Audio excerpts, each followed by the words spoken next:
আসসালামু আলাইকুম। আমার আজকের রেসিপি রুই মাছের মাথা দিয়ে মুড়ি ছাড়া মুড়ি ঘন্ট। এটা খুবই ফেমাস ও ট্রেডিশনাল একটি ডিশ। তো চলুন রান্নাটা শুরু করি। এখানে আমি বড় দুটো রুই মাছের মাথা নিয়েছি। হলুদের গুঁড়া ও লবণ দিয়ে কিছুক্ষণ মাখিয়ে তেলে ভেজে নিব। এপিট ওপিট করে হালকা ভেজে তুলে নিব। আমি আজকের রান্নাটি সরিষার তেল ও সয়াবিন তেল মিক্সড করে করব।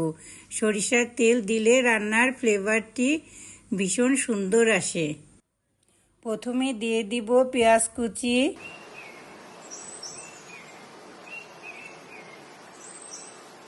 পেঁয়াজটা একটু লালচে হয়ে গেলে দিয়ে দিব পেঁয়াজ বাটা, সামান্য আদা রসুন বাটা।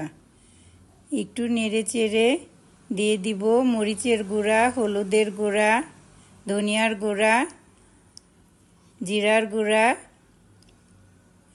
কয়েকটা লবঙ্গ, দারচিনি, এলাচ ও তেজপাতা দিয়ে সামান্য পানি দিয়ে কিছুক্ষণ কষিয়ে নিব। কষানো হয়ে গেলে দিয়ে দিব আগে থেকে ভেজে রাখা রুই মাছের মাথাগুলো দিয়ে আবারও কিছুক্ষণ কষিয়ে নিব। দিয়ে দিব সামান্য পানি। এখন দিয়ে দিব আগে থেকে সিদ্ধ করে রাখা ডাল। এটা সাধারণত মুগের ডাল দিয়ে করা হয়। আপনারা চাইলে মুসুরি মুগ মিক্সড করে করতে পারেন। এখন দিয়ে দিব পরিমাণ মতো পানি। পানিটা দেওয়া হলে আমি দিয়ে দিব স্বাদ মতো লবণ। যেহেতু আমি আগে লবণ দিই নাই, এখন লবণটা দিয়ে দিচ্ছি। এখন আমি ঢেকে দিব। মাঝে মাঝে ঢাকনাটা উঠিয়ে একটু নেড়ে চেড়ে দিয়েছি। ডালে ফোড়ন দেওয়ার জন্য মাথা ভেজে রাখা তেলের মধ্যে দিয়ে দিচ্ছি পেঁয়াজ কুচি ও গোটা জিরা দিয়ে আমি লালচে করে ভেজে নিব।